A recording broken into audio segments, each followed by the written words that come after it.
Hello बच्चों, मैं नेहा खंडेलवाल आपका स्वागत करती हूँ।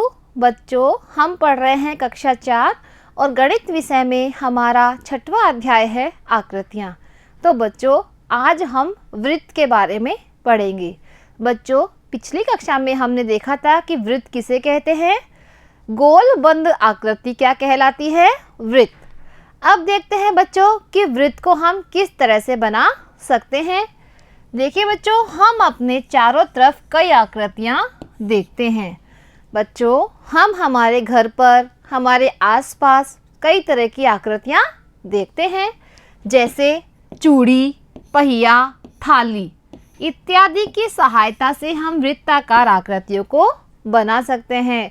तो देखिए बच्चों, वृत्ताकार आकृतियाँ किस तरह की दिखाई देती है। हम हमारे घर पर जो वृत्ताकार आकृतियों वाली चीज़ें होती है, उससे हम यह आकृति बना सकते हैं। अब बच्चों, अब हम जानते हैं कि वृत्त में क्या क्या होता है। तो सबसे पहले देखिए केंद्र। वृत्त में केंद्र किस जगह पर होता है? तो देखिए बच्चे, जो प्रकार से बनाए गए वृत्त के चित्र में जिस बिंदु पर प्रकार का नुकीला सिरा रखा होता है, वृत्त का केंद्र कहलाता है। देखिए बच्चों, यहाँ पर आपको दिखाई दे रहा है एक प्रकार, और प्रकार की सहायता से यहाँ पर बन गया है एक वृत्त।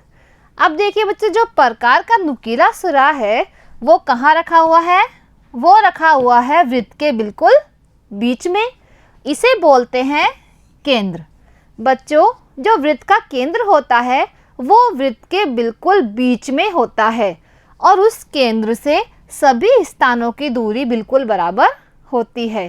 तो बच्चों, आपको समझ में आ गया है कि केंद्र किसे कहते हैं। जब प्रकार की सहायता से हम वृत्त बनाते हैं तो प्रकार का जो नुकीला सिरा जिस बिंदु पर रखा होता है वो कहलाता है वृत्त का केंद्र। अब देखते हैं बच्चों कि वृत्त की त्रिज्या क्या होती है। वृत्त के केंद्र से बच्चों, जो वृत्त का केंद्र है वो क्या होता है? वो वृत्त का बिल्कुल बीच वाला बिंदु होता है। तो वृत्त के केंद्र से वृत्त के किसी भी बिंदु को मिलाने पर प्राप्त दूरी सदैव समान रहती है। यह दूरी ही वृत्त की त्रिज्या कहलाती है। बच्चों, जो वृत्त का केंद्र होता है उससे वृत्त के किसी भी बिंदु को मिलाने पर जो दूरी आती है वो बराबर होती है। जैसे यहाँ पर है वृत्त का केंद्र। अब हम वृत्त के ए बिंदु को मिलाते हैं केंद्र से। तो बच्चों, जो ये O और A है, ये हो गई है वृत्त की त्रिज्या। तो वृत्त की त्रिज्या कौन सी है? OA। इसी तरह बच्चों, एक वृत्त का एक बिंदु है B, इसको भी हम वृत्त के केंद्र से मिला देते हैं। तो ये भी हो गई वृत्त की त्रिज्या, और इसका नाम क्या है? OB। अब देखिए बच्चों, वृत्त के केंद्र से हमने वृत्त के C बिंदु को मिला दिया है, तो ये भी हो गई है वृत्त की त्रिज्या। इसका नाम है OC। इसी तरह वृत्त के केंद्र से अगर D बिंदु को मिलाते हैं तो यह भी है वृत्त की त्रिज्या। इसका नाम है OD। अब बच्चों, जो वृत्त की सभी त्रिज्याएं हैं उनकी लंबाई बिल्कुल बराबर होती है, क्योंकि केंद्र से वृत्त की परिधि बिल्कुल बराबर दूरी पर ही बनी होती है। अब बच्चों देखिए, जो ये वृत्त है उसमें बहुत सारी त्रिज्याएं बन सकती है। जैसे वृत्त के केंद्र से हमने यहाँ पर मिलाया, ये मिलाया, ये मिलाया, ये मिलाया, ये सभी वृत्त की त्रिज्याएं कहलाती है। बच्चों, एक वृत्त में बहुत सारी त्रिज्याएं खींची जा सकती है और सभी त्रिज्याओं की लंबाई बिल्कुल बराबर होती है। अब देखिए बच्चों, वृत्त का व्यास। वृत्त का व्यास किसे कहते हैं? बच्चों, वह रेखाखंड जो वृत्त के केंद्र से होकर गुजरता है एवं वृत्त को दो बिंदुओं पर काटता है, उसे कहते हैं वृत्त का व्यास। अब देखिए बच्चों, यहाँ पर वृत्त का केंद्र है O, और यहाँ पर वृत्त पर हमने लिए दो बिंदु A और B। अब हम एक रेखाखंड खींचेंगे जो वृत्त के केंद्र से होकर गुजरता है, इसे बोलते हैं वृत्त का व्यास। अब देखिए बच्चों, हम एक और वृत्त का व्यास खींचते हैं। यहाँ पे हमने लिखा C और यहाँ पर लिखा D।